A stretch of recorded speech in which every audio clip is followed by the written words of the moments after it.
그다음에 진화론이라는 게 있는데 예. 그걸 저희들이 어떻게 이해를 해야 되는지 설명을 해주세요. 예.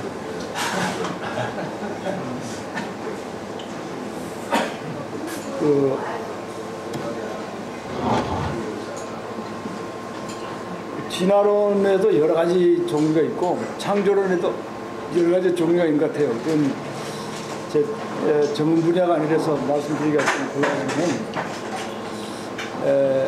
그 성경 창세기에 이렇게 돼 있기 때문에 세상이 그렇게 만들어졌다 이렇게 보는 것은 이제 소위 그 문자주의예요. 문자적으로 이제 이해하는데 성경은 뭐 어제도 말씀드렸지만은 성경은 이 과학책이 아니거든요. 과학의 역사를 얘기해 주려고 하는 것이 성경책이 아니고 성경책은 어디까지나 우리의 그 영적 삶을 위한 거다 이런 얘기를 하는데 제가 첫날 또 얘기하는 것 같습니다만은 그 성경에 나오는 모든 것은 결국은 인포메이션을 위한 게 아니라 트랜스포메이션.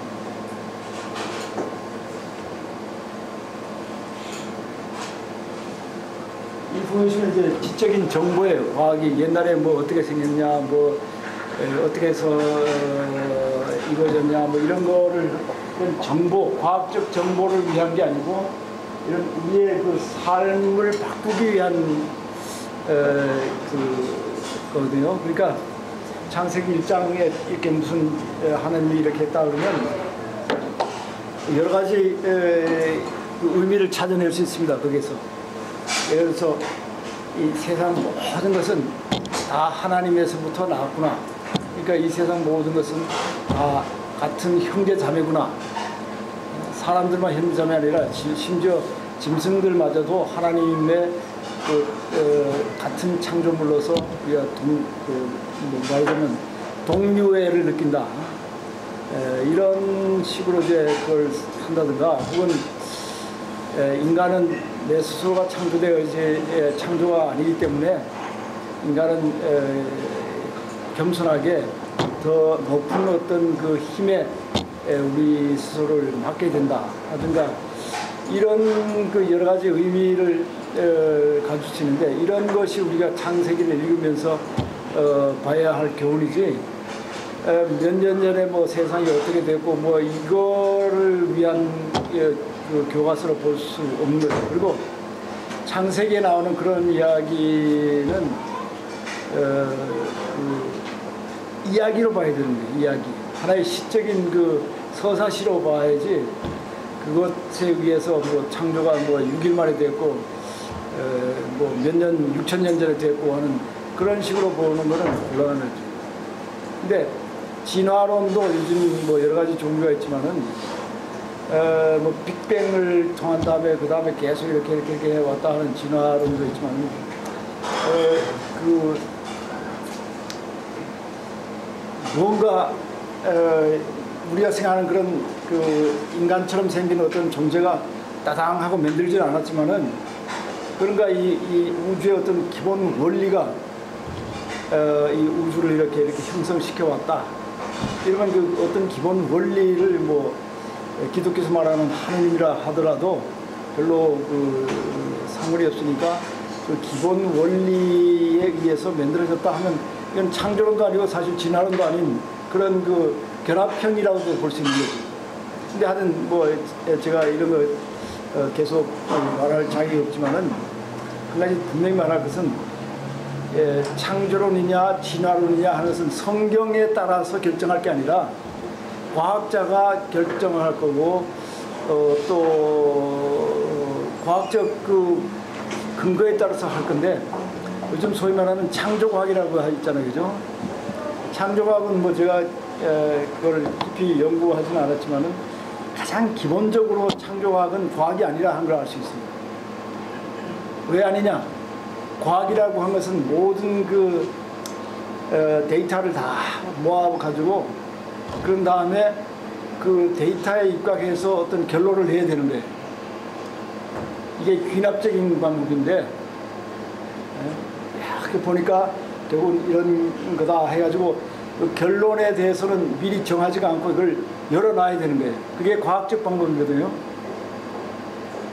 열어놓고 어떤 그 결론이 나오더라도 그걸 받아들일 수 있는 그런 그 마음의 태도가 있어야 그게 과학인데, 창조과학이란 건 뭡니까? 미리 결론을 딱 내놓고 그 결론을 뭐랄까 이 정당화하기 위해서 모든 걸 거기다 끼워 맞추는 거예요. 기본이. 그렇기 때문에 저는 그거는 과학도 아니고 그 기본 자세가 과학적인 자세가 아니라, 과학적인 자세는 언제나 그 엔드 오픈, 끝이 이렇게 열려 있는 상태인데, 이 창조과학이라는 것은 또 끝을 꽉 막아놓고 거기에다가 모든 걸 갖다 이제 맞추는 거예요. 그러니까 창조 과학, 뭐 요즘 그 얘기하는 사람이 많지만 저는 그런 과학적 방법으로 과학적인 그 용어는 써요. 뭐 제2 그 역학 원리니 무슨 뭐 이런 그 용어는 쓰지만은 용어만 그 과학에서 빌려왔을 뿐이지 기본 태도가, 기본 입장이 과학적 입장이 못 된다, 이렇게. 어떻게 뭐 한번 다른 건 그러면 이렇게 얘기할 수 있어요. 하나님이 천지나 뭘 다 만물 만상을 만드신 게 아니고 예. 그냥 우주에서 지수 화풍에 의해서 나타나졌다, 뭐든지 이렇게 보면 됩니다. 지수 화풍마저도 그 전에 뭐 뭔가에서 이루어졌겠죠. 그러니까 그 창조론이 아니면 뭘로 하느냐. 뭐 과학에서는 뭐 예를 들어서 빅뱅 티오리 같은 거를 얘기해가지고 거기서 이제 모든 것이 점점 되어왔다. 그런데 그거는 참 그 태초의 태초는 뭐냐? 그건 모르는 거예요. 그죠? 그런 거는 어느 정도 신비로 남겨놔야지, 그것까지 알려 그러면 그야말로 우리가 좀 너무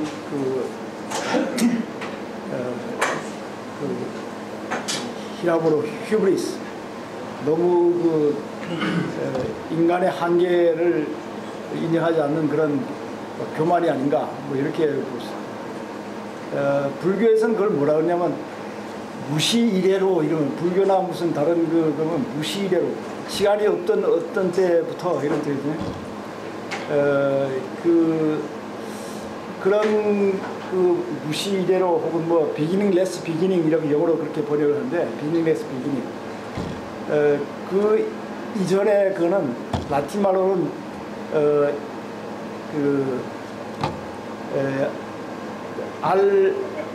in allo tempore, in allo 태초에라는 말로 이제 번역하는 거예요. 태초로부터 시작하는, 태초에 하는 말은 그거는 이제 once upon a time, 한때 이런 것다 하고 이거 분간을 하는데, 태초에 하는 거는 신화적인 얘기고, 한때 once upon a time, 어느 때 하는 거는 그 페리테일이라고 그래요. 동화나 뭐 페리테일은 뭐라 그래요? 그런 걸로 해서 in illo tempore,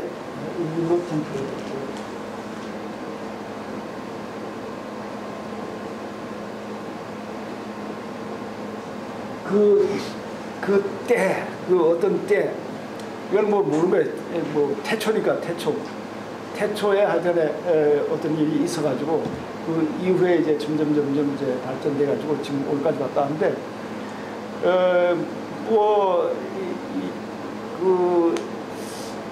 이 지구가 6,000년 되다, 이거는 도대체 과학적으로는 말이 안 되잖아요. 말이 된다고 창조과학은 얘기하겠지만은, 창조과학은 뭐까지 생각을 붙이냐 하면, 하나님이 뭐 전지전능 하나님이 못할 게 뭐 있냐 이게. 한 가지 하는 얘기가 6,000년에 뺑 해가지고 이 우주를 그냥 쫙 만들었는데, 그 전지전능 하나님으로서 그걸 믿는다면 그거 왜 못 믿느냐, 이런 논리를 쓰거든요. 근데 모르겠어요. 그거는 함석헌 선생님은 벌써 옛날부터 일본에 가서 유학할 때부터 뭐냐면 현대 과학의 발견에 어긋나서 주장하는 종교는 종교가 아니다. 이런 식으로 얘기를 했더라고요. 그거는 과학의 영역이지 신앙의 영역은 아니라고. 제가 한 10년 전에 한국에서 창조과학회 창조를 믿는 분들하고 진화론에 있는 과학자들이 세미나를 한 적이 있어요. 예. 거기에서 진화론에 있는 일반 과학자들이죠. 예. 과학자들이 논쟁을 하는데 그 중에 하나가 지구의 나이에 대한 문제였어요. 근데 창조 과학자들이 뭐 6천년에서 1만 년 이렇게 하고 일반적인 과학자들은 뭐 수십만 년 전, 거기에 차이가 너무 큰데 수십만이 아니라 수십억이죠. 그런데 그 현대의 이제 과학자들이 발견하는 건 생각한 것보다 지구의 나이가 훨씬 젊다라고 하는 과학적인 발견들이 요즘에 많이 이론적으로 하고. 그래서 젊은 지구라는 그 이론이 있는데 그게 뭐 6천년 가지고는 안 되고 예를 들어서 한 가지 예를 들면 뭐 태평양에 이제 이 지형 변화 있잖아요. 그게 이제 1년에 얼마씩 변하는데 지금 변한 것만 봐가지고도 이게 몇억에 되는 그 시간이 있어야만 그게 변할 수 있다 뭐 이런 식으로 얘기하기 때문에 그거는 억지에 해당되는 뭐라고 그러죠. 과학적인 얘기는 저는 잘 모르겠어요. 그러나 아까 말한 대로 기본 그 전제가 하나는 창조다 하는 거를 미리 놓고 하는 거고 나머지는 진화다 하는 게 아니라 이거 보니까 아 진화가 맞는구나 이렇게 나옵니다. 다른 좀 예. 그 교수님이 하나님하고 이제 인간하고 하나 되는 거 말씀하셨는데 그렇게 되면 좋잖아요. 예. 하나님의 시가 우리 안에 다 있으니까. 근데 그게 살아보려 그러면 잘 안 되잖아요. 예. 그러니까 어떤 어제 그 프린트물에 보니까 그 자아를 내려놓는 그 방법들 중에 이제 다른 사람 자선을 자꾸 이제 내주고 이런 거. 근데 주기 싫을 때도 있고, 그러니까 정말 가까이 하고 싶지 않는 사람도 있고. 그러니까 이런 생각이 내 안에 있으니까 하나님도 있지만 그것도 있으니까 그게 이제 힘들잖아요. 그러니까 그게 자꾸 부딪히고. 그러니까 저한테도 어떤 그런 사람이 있어요. 가까이 하고 싶지 않는 그런 사람이 있는데, 그러니까 그 사람이 이렇게 나한테 못 오게 내가 이렇게 막는거나, 하나님이 나한테 못 오게 내가 막는거나 같은 거 같기도 하고. 그러니까 내 안에서 이렇게 하나 되기를 바라는 마음도 있지만 밀어내는 그런 마음이 있으니까 그런 그 하빌이라는 그런 하나가 되지 못하는 거 있는데 그게 깨달음이 깊어지면 그게 자연스럽게 되는 건지. 그러니까 이제 뭐 정말 그런 그 실제적인 오늘 하루하루의 문제에 들어가면 누구나 똑같은 그 고민을 하게 됩니다. 저는 거의 뭐 이론적인 얘기만 했을 뿐이고 실제적인 거는 근데 그런 그 한계를 가진 것이 인간이다. 그런 것을 어쩔 수 없는 그런 그 한계상에 처한 것이 인간이 처한 그 죄된 상태다. 기독교적으로 의하면 이제 죄라는 것은 무슨 뭐 하나하나 그 나쁜 짓을 해가 죄가 아니라 이런 인간이 가지고 있는 그 한계사에 인간이 가지고 있는 그 모자람 이런 것 때문에 우리가 살 동안은 그것을 벗어나는 게 좀 힘든 거예요. 왜냐하면 그 아담과 이브가 그 선과 악을 알게 하는 나무의 열매를 먹었잖아요, 그죠? 그 선과 악을 알게 하는 나무의 열매라는 것은 뭐냐면 이 모든 것을 선과 악으로 가르는 그런 지혜, 그런 태도를 우리에게 줬다 이런 얘기거든요. 그러니까 선과 악이 아까 뭐 콘시스텐시와 오포지트처럼 하나다 하는 것까지 이제 가면 되는데 그거가 가는 게 무지하게 힘든 거예요, 사실. 그래서 조셉 캠블이라고 한 사람이 쓴 천의 얼굴을 가진 영웅이라는 그런 책이 있어요. 영어로는 The Hero with 10,000 Faces라고 하는 그런 건데, 집을 출발하는데 이제 영적으로 이제 그 출발을 해서 이렇게 막 이게 너무 힘든 거예요, 이게. 근데 그 힘든 그것을 신화적으로는 어떻게 하냐면 막 귀신이 나와가지고 뭐 돌아가라 뭐딴 사람하고 같이 살지 네가 뭐라고 특별하게 이렇게 나오느냐 막 이렇게 뭐 귀신도 나오고 막 그 맹수도 나와가지고 뭐 해서 하고 뭐 용도 나오고 막 이렇게 해가지고 빨리 가서 우리 집에서 그냥 보통 사람처럼 그냥 살라 이런 그 위험이 오는 거예요. 그런 것이 이제 우리가 지금 말하는 대로 정말 내 속에 있는 하나님을 깨달으려고 하는 방향으로 가려고 할 때 나오는 그 의심이라든가 두려움 같은 거 이런 것을 이제 신화적으로 얘기한 거예요. 그러다가 어느 정도를 가면 소위 그 스트레스홀드라고 해서 문지방을 타는 거예요. 문지방을 타면 그때부터는 이제 비교적 순탄한 길을 이렇게 가야 되고 여기에서 자기가 원하는 바를 얻는 거예요. 신화적으로 말하면 뭐 납치된 그 공주를 뭐 찾는다든가 뭐 도둑 맞은 뭐 어떤 보물을 찾아낸다든가 뭐 이런 식으로 근데 그 찾아내는 것이 바로 그 아까 칼 융이나 이런 사람들 말이 그 콘시텐시아 오포지토름의 경제에 도달하는 거예요. 선과 악이 이제 하나 되는 그런 경제예요. 그런 다음에 이제 다시 돌아가서 자기 사람들 사이 가는데 그 자기 본래 그 고향으로 돌아갈 때 어떤 경우에는 환영을 받아요. 부처님의 경우는 환영을 받는데 모하메스의 경우는 이게 핍박을 받아요. 예수님의 경우도 핍박을 받는 이런 그 영웅의 일대가기가 있는데 이 처음 이렇게 얼마를 가는 게 이게 무지하게 힘든 거예요. 왜 내가 딴 사람 다 고향에서 재밌게 사는데 나 혼자 이런 식으로 어려운 길을 가야 될 건가? 그렇다고 해서 고향에서 그 떠나는 이유가 뭐냐면 딴 사람하고 사는 게 뭔가 모자라고 찜찜하고 뭔가 불만스러운 거예요. 그래서 떠나긴 떠났는데 이렇게 힘드는 게 있는 거예요. 그래서 자꾸 이렇게 그 우리나라 가곡 중에 내 고향 뭐 남쪽보다 뭐 있죠. 왜 친구들은 뭐 어찌 사는 거 하는데 그런 식으로 자꾸 고향으로 돌아가려고 하는 그런 마음인데 그거를 신화적으로 얘기한 게 롯의 부인입니다.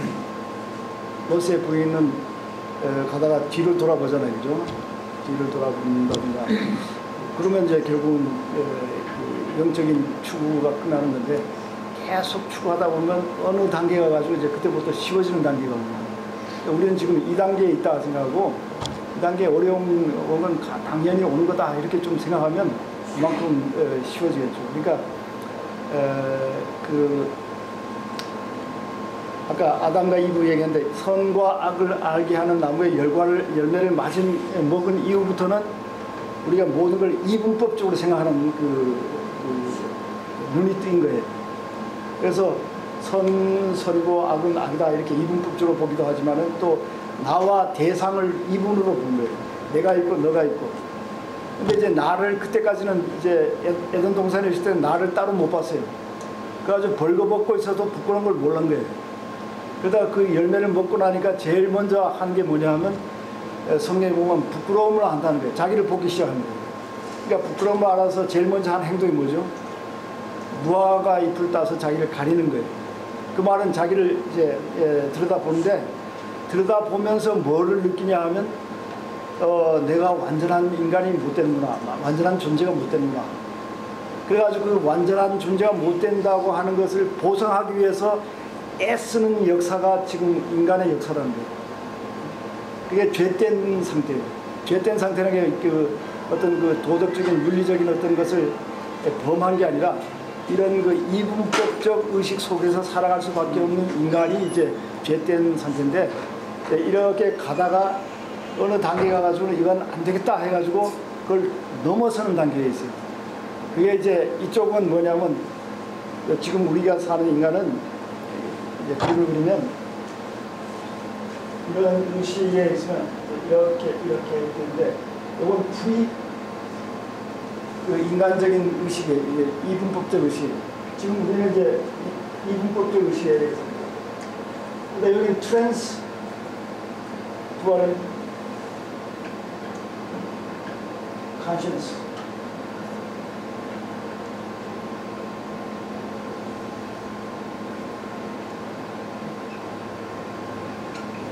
이건 트랜스인데 지금 아담과 이브는 이 상태에서 살았어요. 그러다가 이제 여기 가니까 이제 고민이 생기는데 자기를 깨닫니까 자기가 또 말씀하신 대로 내가 알긴 알지만은 내가 아는 대로 못한다. 이게 바울도 그런 그 고민을 했는데 내 속에 뭐가 있어요? 내 속에 또 다른 내가 있어가지고 내가 악을 피하려고 그러지만은 또 그걸 못하는 또 다른 내가 있다. 이런 식의 고민이 있는데 이런 그 자기를 의식하기 때문에 고민이 생긴 걸 해결하기 위해서 두 가지 방법이 있어요. 하나는 요리로 넘어가는 방법이고 하나는 요리로 넘어가는 방법. 요리로 넘어가면 이제 예를 들어서 술을 잔뜩 먹는다든가 무슨 막 저기 노름이라든가 오락에 빠져가지고 자기를 잊어버리는 술을 잔뜩 먹고 마약을 먹으면 자기가 없으니까 그때부터는 고민이 없어지잖아요. 그죠? 그러나 이거는 이제 종교에서 말하는 그런 그 해결 방법이 못돼서 종교에서는 요리로 넘어가는 거예요. 요리로 넘어가는 방법이 가장 중요한 방법은 기도와 명상이라고 봅니다. 자기 진짜 내면의 자기를 발견한다. 근데 거기까지 가기 전에는 아까 말한 대로 그 어려움이 있는 거 그건 뭐 어느 정도 이제 온다 하는 걸 감안해야 됩니다. 그런 시험이 오는 것. 이런 시험은 우리만 당한 게 아니고 예수님도 당한 거예요. 부처님도 당한 거예요. 여기 너무 가기 전까지. 그리고 이 종교적으로 예민하고 도덕적으로 감수성이 심하면 심할수록 그런 것을 더 많이 느끼게 되는 거예요. 그거는 이제 어느 면에서 내가 그런 고민을 안 하고 사는 사람이 얼마나 많아요, 그죠? 그러나 그런 고민을 한다는 자체가 벌써 다른 사람은 벌써 이만큼 더 올라갔다 하는 걸 알 수 있는 거고 그런 식으로 계속 하면 이제 나중에 어느 때인가 요 경지에 들어갈 수가 있게 되겠죠. 그러면 그 불편한 사람하고 관계를 계속 이렇게 갖는 게 도움이 되는 부딪히는 거가 그런 거를 그 에픽테터스라고 하는 그런 사람들은 모든 그 어려운 문제 그것이 나의 그 부족함을 그 채우기 위한 하나의 그 방편이라 수단이라 이렇게 봅니다. 피하지 말고. 피하지 말고 이게 오면 이렇게 오는 거구나 이렇게 알고 이것이 나를 훈련시키는 하나의 그 수단이구나 이렇게 보는 하나 되는데요. 그 교만한 마음 아까 화합하는 거 십자가 얘기하시면서 화합 그게 중요하다고 하셨는데 나는 서로 상반된 어떤 사람이 한쪽이 교만이고 한쪽이 화가 앵거 그걸 만드는 거면은 어떻게 화합을 하면은 좋을까요? 뭐 화를 내죠. 그런데 이제 틴약한 스님이라고 그분이 쓴 책에 화라는 책 있잖아요. 영어로도 앵거하고 나오는데 우리말로 화라고 부르는데 그게 아주 무지하게 많이 팔린 책인데 그 틴약한 스님의 그거는 간단합니다. 뭐냐면 상대방에 대한 이해를 하면 된다. 상대방이 왜 저러냐?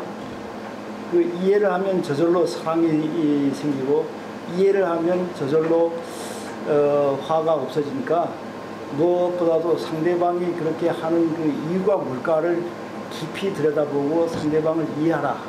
이런 물론 그럼 어떻게 이해합니까? 그것도 다른 문제겠지만은 일단은 그 이해하는 방법으로 그렇게 나오고 참 그게 힘들어요. 저도 뭐 화날 일이 많고 또 왜 내가 저 사람을 이해하는 것보다는 왜 저 사람이 나를 이해 못하나 이게 더 쉽잖아요, 그죠? 그런 경우가 많이 있지만은 결국은 뭐 상대방에서 그걸 기대하기보다는 내가 이해하는 방향으로 하는 것이 더 그렇다고 해서 모든 그 나쁨과 악을 그대로 방임하라, 뭐 마음대로 놔두라 이런 뜻은 아니에요. 그거는 이제 말이 좀 다르죠. 그 사람이 칼 들고 막 죽는데 네가 왜 칼을 든가 내가 이해해보겠다 이러고 죽으면 곤란하니까 그 악을 그대로 허용하라는 뜻이 아니고 우리의 이런 그 인간사 보통 거기에서 그 사람이 왜 저런 일을 하냐 그런 걸 이제 이해하면 사랑하게 되는데 가서 서로 얘기하게 되면서 이제 풀리는 그런 것이 아닌가. 이런 거는 그 교회 상담사가 잘 얘기할 때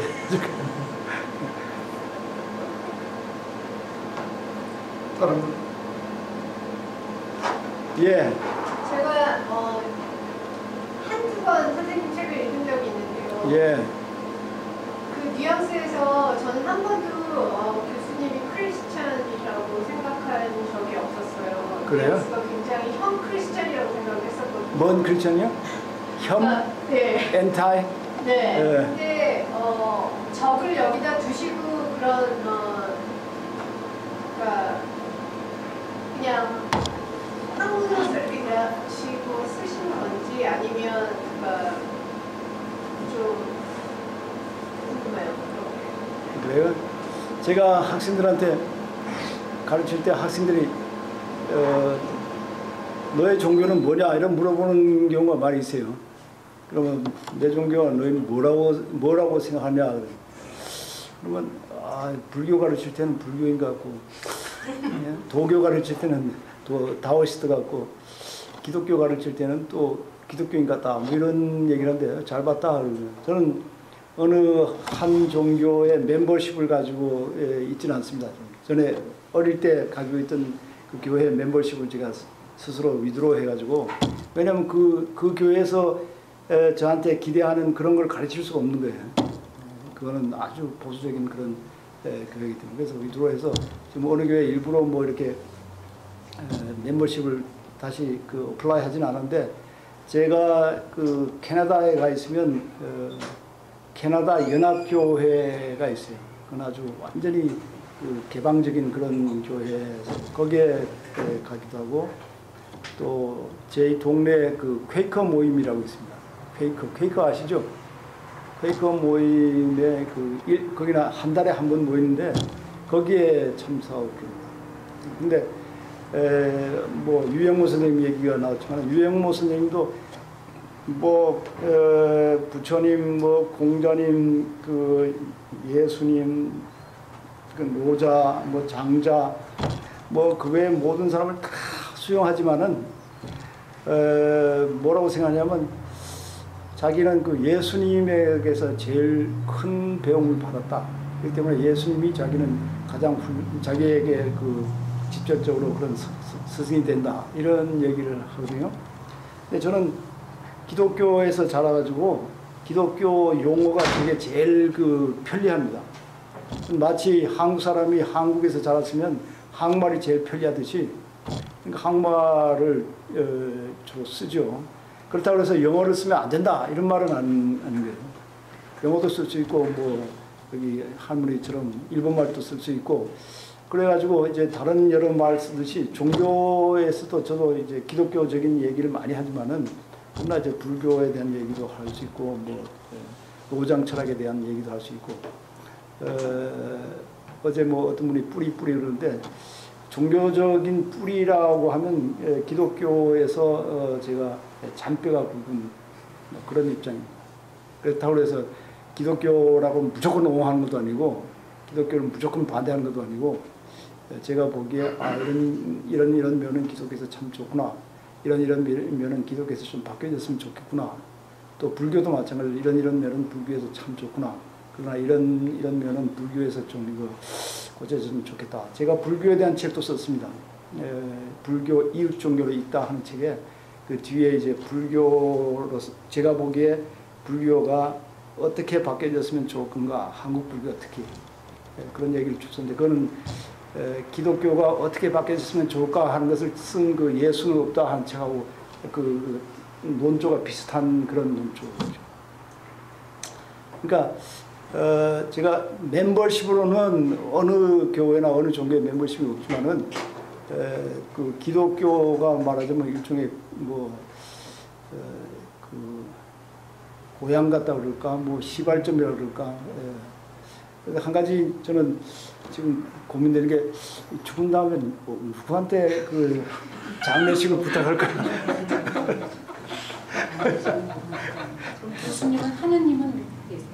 예? 하나님. 그 하나님을 믿고 있냐 할 때 어떤 하나님을 믿느냐 이게. 우리가 보통 창조주 하나님, 전지전능 하신. 예, 글쎄 그 창조주 하나님, 전지전 하나님이 저 하늘 위에 계셔서 수염이 이렇게 나오고 굵은 목소리로 아담아 어디 있느냐 뭐 이런 식의 하나님은 안 믿죠. 또 뭐 어제 그저께 신에 대한 얘기를 했지만은 우리가 일반적으로 생각하는 저 위에 계시는 초월자로서 혹은 그 초자연적인 그런 그 신, 우리가 하는 모든 일에 관여하시는 그런 신은 저만 아니라 대부분의 현대 사람이 받아들일 수가 없어요. 기독교도 마찬가지입니다. 지금 기독교도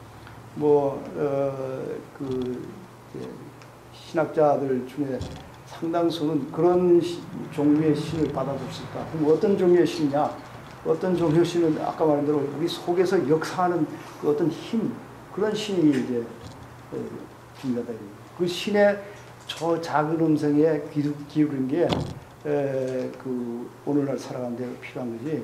저 위에서 무슨 너 이렇게 안 하면 지옥 보낸다, 이렇게 해야만 천당 보낸다 하는 그런 식의 신에 대해서는 설득력이 없다 이렇게 보는 거예요. 모든 것을 관여하는 그런 신이라고 그러면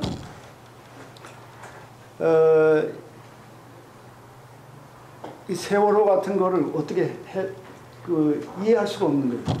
어떻게 사랑의 하나님이 세월호 젊은 학생들을 물에 빠뜨릴 수가 있는가? 그거 어떻게 설명이 안 되잖아요, 그죠? 또 병이라서 막 기도를 했는데 아무리 기도를 해도 기도의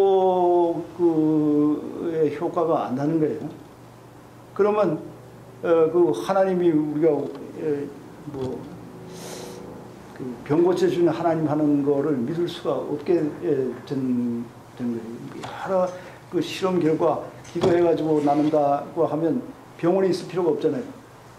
근데 이제 병 났다 그래가지고 하나님이 고쳐주냐 안 그러는 거고, 또 병을 고쳐주는 하나님이라는 그런 식의 하나님을 생각하는 거는 제가 지난번에도 말씀드렸습니다만 그런 식의 하나님을 믿는 거는 좀 무리가 가는 거예요.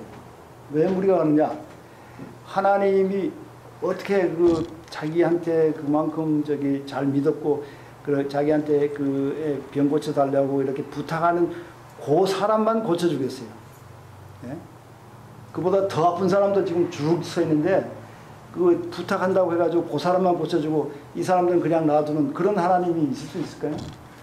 우리 목사님 설교는 고쳐주든 안 고쳐주든 일이 잘 되든 안 되든 모든 거는 하나님의 뜻 안에 속한다 이렇게 배웠거든요. 예, 그거 좋죠.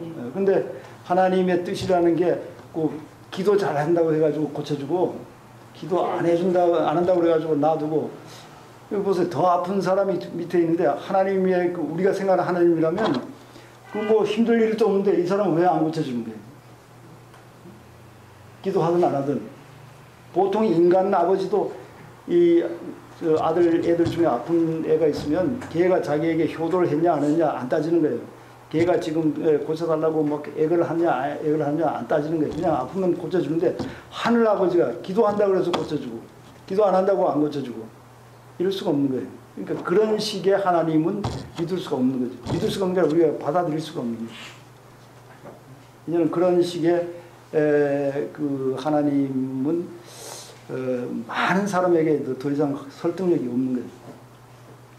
그래서 이제 성공의 주교로 존 쉘비 스퐁이라고 하는 주교가 있습니다. 존 쉘비 스퐁이라는 주교가 영어로 쓴 책이 뭐냐면 Why Christianity Must Change or Die. 기독교가 왜 변해야 되는가? 변하지 않고는 죽는다. 이런 얘기가 있습니다. 거기에 보면 한 챕터가 뭐냐면 Demise of Theism이라고 하는 거죠.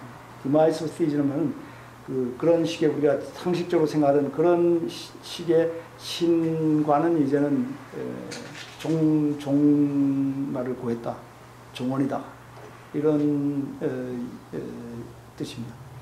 최근에 김기대 목사하고 같은 저기 동창이라 그러는데 그 한국의 이찬수 교수라고 책 제목이 바로 뭔데 유신론의 종말, 유신론의 종언이든가 유신론의 다음에 그 범죄신론 이제는 범죄신론이다 하는 그 책을 썼습니다. 범죄신론은 제가 그날 설명했습니다만은 하나님이 그런 식으로 하늘 보좌에 앉아가지고 우리를 이렇게 내려다보고 무슨 요놈 잘못했으니까 벌 주자, 이거 잘했으니까 상 주자 이런 하나님이 아니라 우리 속에도 계시고 우리 밖에도 계시고 오늘 성경처럼 내 안에 계셔서 나의 모든 것을 다 이렇게 움직여 주시는, 지금 우리가 이렇게 하고 이게 다 하나님의 움직임이라고 생각하면 돼요. 하나님이 이렇게 멀리 떨어져 있는 게 아니라 아까 기도하신 분이 하나님이 저도 그런 걸 똑같이 얘기하는데 이 바람 살살 부는 바람을 하나님의 숨결이라고 생각하고 이 초록이 이렇게 움직이는 하나님의 맥박이라고 생각하고 우리 속에 이제 밥을 먹으면 이렇게 내려가는 것도 하나님이 그렇게 해주신 거고 이렇게 던졌다가 이렇게 탁 받아서 이게 어떻게 이게 된 거야 이게 이것도 하나님이 해주신 거다 이렇게 생각하면 하나님이 이렇게 멀리 떨어져 있는 거로 생각할 필요가 없는 거예요.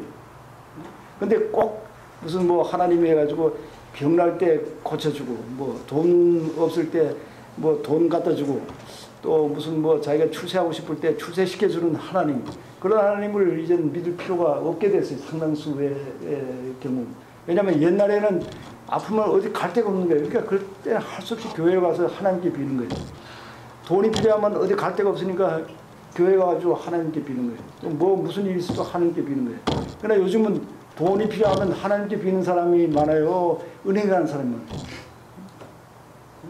아프면 하나님께 빌어 옛날에는 기도원이 잘 됐는데 요즘 기도원이 안 된다 그러는데 아프면 하나님께 가서 비는 것보다는 병원에 가는 게 더 많았던 세상이에요.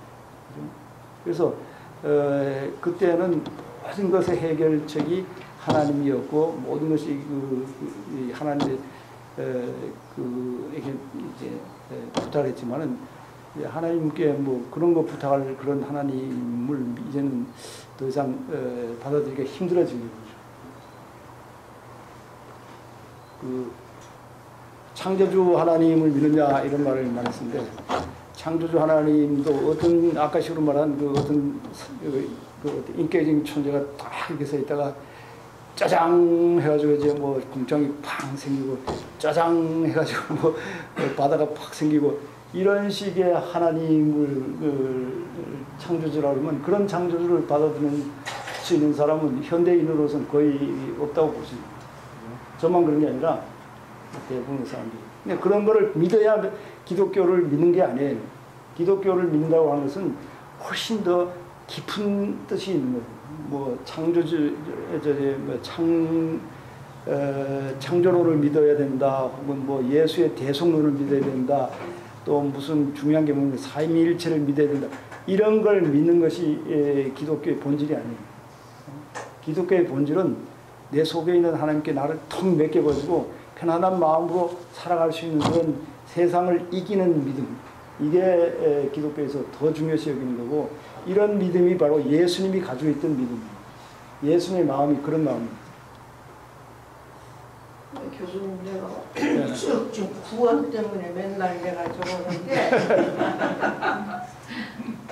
저는 생각하니까 나도 이제 기독교를 섬기는데 기독교 예수에 의해서만 다 영생을 얻는다고 자꾸 배웠잖아요. 예. 그래서 처음에는 그렇게 안 하는데 가만히 보니까 내 생각은 틀려. 그러면은 이 세계 인구가 다 예수를 믿냐? 또 예수 잘 믿는 사람 중에도 다 예수 뜻대로 살지도 못할 것이고 그러면 예수 믿는 사람은 또 봐준다고 치자. 그럼 예수 안 믿는 다른 사람들은 이거는 하나님이 안 만들고 마귀가 만드는 거냐? 그럼 그 사람들은 예수를 모르고도 안 믿고 이제 자기가 물리적 조건 이제 못 믿는 거예요. 몰라서 못 믿는 거예요. 이제 싫어서도 안 믿지만 그럼 그 사람들도 하나님이 만들었단 말이에요. 그러면 그 사람은 그러면 예수 믿어서 구원받고 저거는 그 사람들은 어떻게 될 것이냐. 글쎄, 예. 이거는 말이 안 돼. 내가 내 생각에. 어? 그러면 이거 어떻게 해석을 하고 어떻게 그러면은 불교 신자들 저 우실론자 이런 사람들은 사람이 아니고 짐승인가. 그러니까 이런 거를 우리식으로 생각하지 말고 넓혀서 불교는 불교 신자대로 안 믿는 사람대로 그 보장이 돼 있어야 하나님이지. 그러면 하나님이 아니죠. 그렇죠. 아주 네. 말씀 잘하셨습니다. 맨날 그것이 나는 내 인간적인 생각이요. 인간적인 생각이 아니라 네. 그게 이제 보편적인 생각이에요. 그게 예를 들어서 하나님이 사랑의 하나님이 자기의 진리의 그 빛을 비추는데 어떻게 이 인구 이런 많은 그 인구 중에 그 몇 명 안 되는 유대인들한테만 이렇게 레저빔처럼 이렇게 진리를 비치고 그게 이제 기독교로 넘어오고 나머지는 전부 깜깜한 속에 있었고 이게 말이 됩니까? 상식적으로 생각해서 말이 안 되는 거예요. 그리고 우리 조상의 뭐 세종대왕이라든가 뭐 그 위에 아무리 훌륭한 사람이라도 예수 안 믿기 때문에 지옥에 간다. 이것도 말이 안 되는 거예요. 그죠? 이제 말씀하신 것 중에 한 가지 힌트가 이제 어떤 공장에서라도 생산품을 만들면 그 불량품이 나오란 말이에요. 근데 불량품이 나오는 걸 이제 시그마 뭐 6가 해가지고 0.0% 불량품이 나오고 불량품 없어지면 좋은데 그 정도 나오는 거를 허용치로 한다고 그러는데 그 1%만 나와도 안 되는 거예요. 불량품이 1%만 나와도 이거는 회사가 망하는데 하나님이 인간을 만들었는데 어떻게 불량품이 99%고 합격품이 1%도 안 되는 그런 그 창조자인가 뭐 그 저기 제작자가 있을 수 있어요. 그건 말이 안 되잖아요, 그죠? 이건 무슨 뭐 인간이 조금이라도 생각하면 생각할 수 있는 그런 일이에요. 홍수 때 그 싹쓸이를 해버리는데 8명만 남겨놓고 싹쓸이를 해버리는데 그때 인구가 얼마인지 몰랐지만 0.0001%만 살아남는 거예요. 하나님이 왜 그렇게 그 어리석은 짓을 하시겠어요?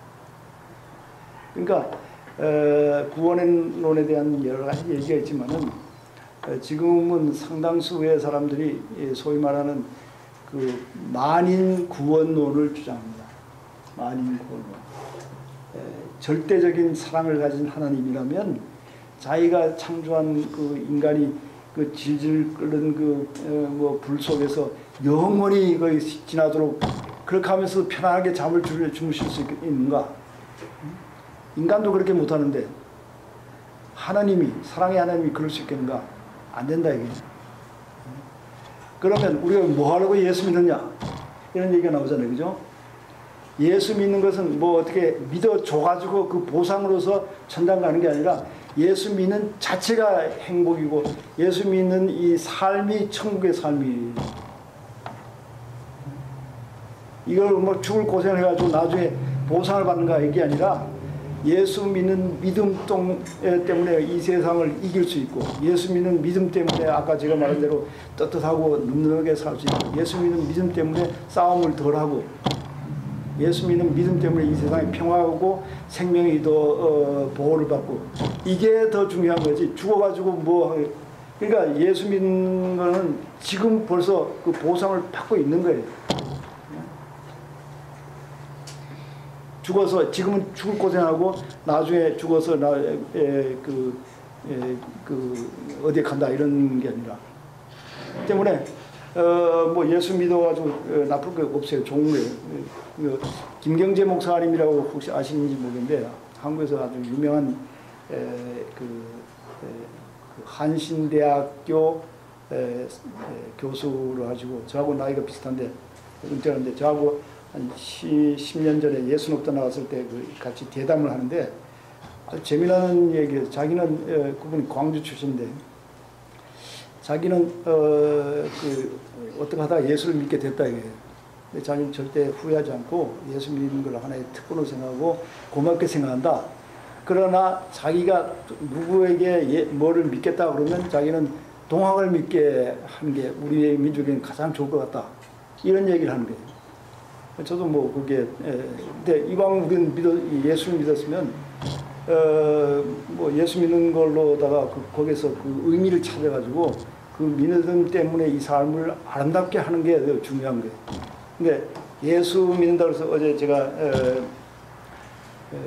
뭐 다시 또 되풀이 하는데 그 전에까지 가져오던 그것만 막 고집하고 막 그걸 억지로 받아들이고 이럴 필요 없는 거예요.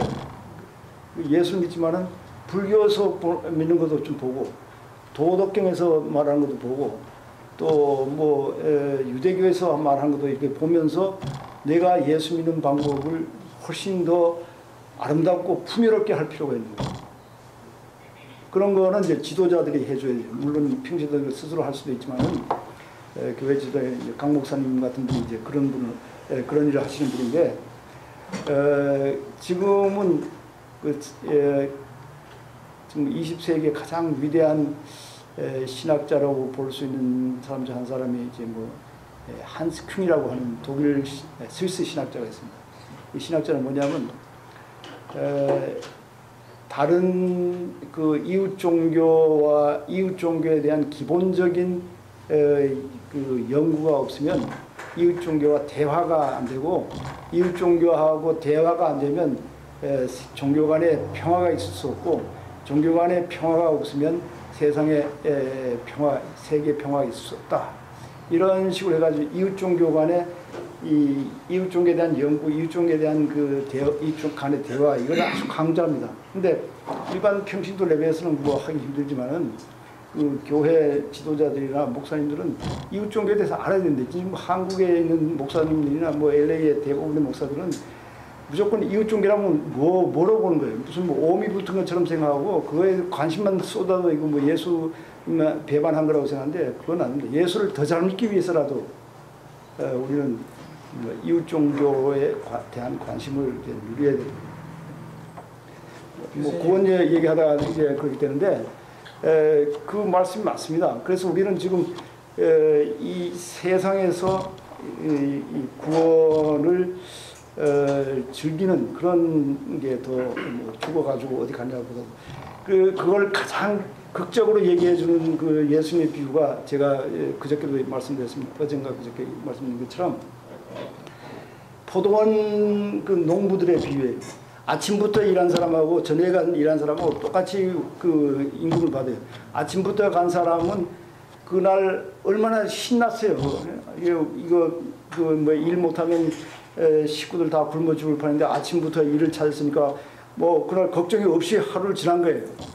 그 오후에 가서 일한 사람은 막 고민한 게 그때까지 일이 없으면 이거 오늘 저녁에 빈통으로 가면 이거 저 기다리는 그 애들 밥도 살 수 없고 뭐 다 굶어 죽는구나 이렇게 노심초사하고 있다가 일을 구한 거예요. 그러니까 이 두 사람 중에 누가 더 행복한 사람이에요? 아침부터 일한 사람이 행복한 사람이에요. 그 사람이 저기 똑같은 임금을 받는다 해서 불평할 일이 아무도 없는 거예요. 차라리 이 사람이 더 받아야 되는 거예요. 마음고생을 더 많이 했기 때문에. 기독교 신앙을 해주고 받는다 그러면 이런 사람처럼 불평하는 거예요. 그러나 그 자체가 즐거움이고 그 자체가 삶의 보람이라고 생각하는 사람은 아유 나는 여태까지 이렇게 잘 믿으면서 혜택을 받았는데 지금 금방 믿은 사람한테 더 상을 더 많이 주세요 하고 하늘나라 가서 그런 얘기를 해야 될 거예요. 아까 누가 또 말씀하실 예. 그러면은 그 죄에 대한 문제 있잖아요. 예. 기독교의 아까 그 교수님이 얘기한 게 그 성서예고 교수님이 지금 말씀하신 거예요. 조금 진짜 크리스찬 우리가 이렇게 하는 것이 병이 왜 있느냐, 기도하면 다 낫는다 이렇게 믿지는 않거든요. 예. 왜냐하면 죄의 문제가 기독교의 그 창조론부터 계시록에까지 흐르고 있는 문제거든요. 예. 죄의 문제를 어떻게 볼 것이냐, 이 세상에 악이 왜 존재하느냐 라고 하는 문제부터 그게 출발이 되잖아요. 예. 그렇기 때문에 교수님 보시기엔 이 죄의 문제를 그러면은 상대적으로 다른 종교도 보고 상대적으로 우리가 구원도 받고 이렇게 된다면 그 최근에 있었던 미국의 동성애 문제 예. 이런 문제가 어디까지 가냐면 동성애 그 개인적인 취향 이런 걸 존중해줘야 된다 그랬는데 다른 나라에서는 수감도 가능하다. 그리고 어린이들에 대한 그 성향도 있기 때문에 그것도 열어줘야 된다. 그리고 또 하나가 있는데 뭐 다른 것들도 있더라고요. 근친 상간도 허용해야 된다. 왜냐하면 이건 성향이니까. 이렇게 해갖고 죄의 문제를 했을 때는 굉장히 시리어스한 문제가 되거든요. 근데 교수님이 보시기에 각 종교마다 그런 것들이 있어서 종말론이 있고 그런데 죄의 문제를 어떻게 죄를 이 두 가지로 봅니다. 죄를 하나는 큰 신이 있고 조그만 신즈가 있어요. 신하고 신즈가 있는데 이 신즈는 이제 이 구체적인 어떤 그 규칙이라든가 법을 어기는 거예요. 도둑질한다든가 무슨 그 거짓말한다든가 이게 신즈고 이 인간이 본래부터 신 속에 태어났다 혹은 신을 가지다 할 때는 이 캡ιτ럴 신인데 아까 말한 이분법적으로 보는 의식 자체가 우리의 뒤집어 씌워진 신입니다. 세상을 이 이분법적으로 안 보면 그 고민할 것이 없어요. 술을 잔뜩 먹어버리면 고민이 없어지잖아요. 그죠? 또 이 이분법 생활을 아까 말한 대로 넘어가 버리면 그때도 고민이 없는데 여기에 있을 때 우리는 어쩔 수 없이 인간으로서 뒤집어 쓴 굴레가 이 신입니다. 그리고 요 속에서 사는데 그 사소한 그런 죄를 전한 건 요 신지예요. 예수님이 우리를 구원하실다 할 때는 요 신지에서 구원하는 것보다 여기에서 구원하는 거예요. 이런 인간이 그 가지고 있는 그 뒤집쓰고 있는 인간의 한계성, 인간의 조건 여기에서부터 우리를 구원해 주신다. 이런 걸로 이제 이해할 수 있는데 그러면 이 신이 왜 왔느냐? 큰 신은 왜 악의 문제가 이 세상에 생겼냐? 선한 하나님께서 창조한 이 세상에 왜 악이 들어왔냐? 이거는 뭐 결론적으로 말하면 누구도 대답 못합니다. 기독교 신학에서 가장 힘든 문제가 그 문제예요. 그게 소위 theodic라고 그래가지고 하나님은 의롭다 하는 것을 변증하는 그런 신학인데 그 신정론이라고 하는데 신정론 하나님은 정의롭다 신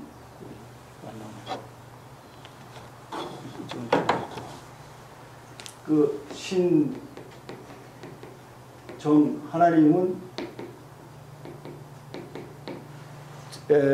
정의롭다, 의롭다 하는 것을 강조하려고 하는 건데 이거는 안 됩니다. 어찌할 수. 이게 가장 그래서 깨끗하게 말해주는 종교가 조라스타교예요. 조라스타교는 신을 두 가지로 합니다. 그래서 악신이 있고 선신이 있어서 악신에서부터 악이 나고 선신에서부터 선이 나고 뭐 이런 설명인데 기독교로서는 그걸 설명할 수 없고 이제 다음 질문이 이제 동성애를 어떻게 보느냐. 동성애를 허용하면 뭐 근친상간도 되고 그 어린이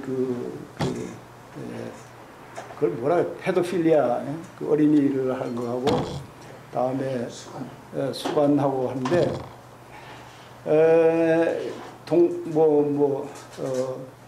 동성애하고 이제 어린이 그러나 근친상간 이런 거는 좀 성격이 다르잖아요. 지금 한국에서 지금 우리가 얘기하는 그 동성애는 어른이 자기의 의사에 따라서 상호 컨센트한 그 사이에서 이루어지는 거고 어린이 하는 이거는 애를 피해를 주는 거예요. 이게. 그거는 용서할 수가 없는 거죠. 수관은 뭐 어떻게 모르겠어요. 어떤지 모르지만 하여튼간에 이 동성애 자체는 누구에게도 피해를 주는 건 아니잖아요. 자기네들이 원해서 하는 거니까. 그럼 그 지상과도 마찬가지인데. 예? 서유럽에서는 근친상간도 부모하고 자매도 결혼할 수 있고 그리고 자녀를 가질 수 있고 그것도 합의가 된 거거든요. 합의가 그러면은 그것도 합의가 됐기 때문에 성인들끼리 가능하다라고 상대성으로 또 할 수가 있거든요. 근데 그거를 원하는 사람들이 그렇게 있어요 지금? 그 있죠. 뭐 있어요. 근데 하여튼 그 성향이라고 예. 그렇게 그러니까 동성애를 느끼는 것도 성향이듯이 나도 이런 성향을 갖고 있다. 그리고 그 성향을 일부에서 네. 한 사람이 두 사람의 다처제 그것도 성향이다. 그래서 그렇게 하고 결혼한 부부들이 있거든요. 이 성향만은 아닐 거예요. 동성애는 성향만이 아니라 이제 그 DNA의 문제다, 혹은 2살까지 이런 그런 그 어떤 그 심리적인 변화 때문에 그 이후는 바꾸려고 해도 바꿀 수 없는 그런 거지. 그러나 뭐 자기 사촌을 좋아한다. 뭐 일본에서는 사촌끼리 결혼해도 돼요, 사실. 자기 뭐 누이 동생하고 결혼한다, 뭐 자기 어머니하고 결혼해가지고 애를 낳는다, 뭐 이런 거는 그런 그 성향보다는 충동이 더 크지 않을까 이렇게 보이는데 좀 모르겠습니다. 근데 한 가지 우리가 알아야 할 것은 동성애를 하는 것이 죄다 할 때 조심해야 돼요. 왜 조심해야 되냐면 뭐 동성애를 자기가 안 하면 안 하는 거고 뭐 딴 사람이 하면 하는 거로 볼 수 있는데, 이거를 남을 동성애 하기 때문에 당신은 죄인이다 이렇게 말하고 죄인은 지옥에 간다 뭐 이런 식으로 이제 정죄하는 것은 조심해야 되는 게, 왜냐하면 첫째 동성애 하지 말라는 게 레위기에 있습니다. 레위기 18장에 보면 동성애 하지 말라는 게 거기 나와 있고, 동성애 하는 사람을 돌로 쳐 죽이라 그렇게 돼 있어요, 그게. 근데 그 레위기 18장 전후에 보면 그 동성애 하지 말라는 것만 있는 게 아니라 별의별 금지 사항이 다 있습니다.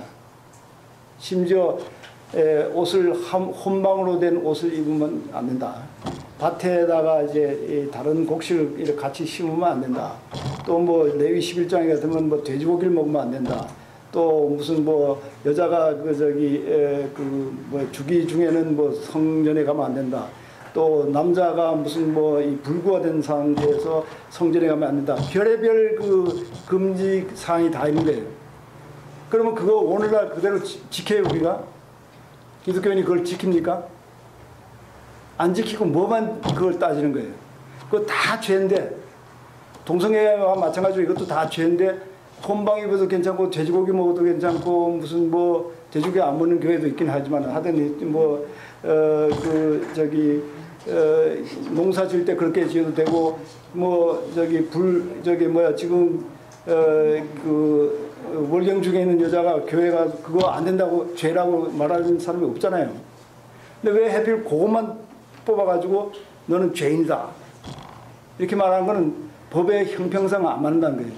근데 그거는 제가 그 부분에 대해서 말씀드리자면 구약에 있는 법들을 신약에서 하면서 그 동성애법에 대해서는 특별히 그 신약에서 죄라고 하는 부분이 분명히 언급되어 있고, 제사법은 신약에 오면서 예수님으로 인해서 그것이 한 번에 등재가 됐기 때문에 알겠습니다. 다른 것들은 안 하지만 동성애법에 대해서는 분명하게 신약에서 여러 번 강조했거든요. 근데 지금 동성애 반대하는 사람의 입장은 거의 다가 이제 레위기에 있는 그거를 이제 하는데, 지금은 이제 신약을 얘기하는데, 로마서에 있는데, 로마서에 뭐라 그러냐면 마음에 하나님이 없는 사람은 이런 죄를 범한다. 그 중에 하나가 남색하는 사람이다. 이런 게 나옵니다. 그죠? 근데 그때 그 남색이라는 게 뭐냐? 예를 들 때 상당수 지금 성서학자들의 입장은 뭐냐면, 그때 돈 많은 남자들이 어린 애를 사가지고 그 애한테 성적인 어떤 그 만족을 받으려고 하는 그런 것이 그때 말하는 남색이라는 거예요. 지금 큰 어른이 뭐 정상적인 그런 그 관계를 속에서 서로가 협의해가지고 같이 살자, 이거하고는 다르다는 거예요. 근데 동성애도 두 가지가 있습니다. 하나는 이런 식으로 1대1로다가 같이 살자 하고 사는 게 있고, 하나는 마구잡이를 하는 건데, 그 마구잡이 하는 거는 이성 중에서도 똑같이 있는 겁니다. 이성의 그거는 괜찮고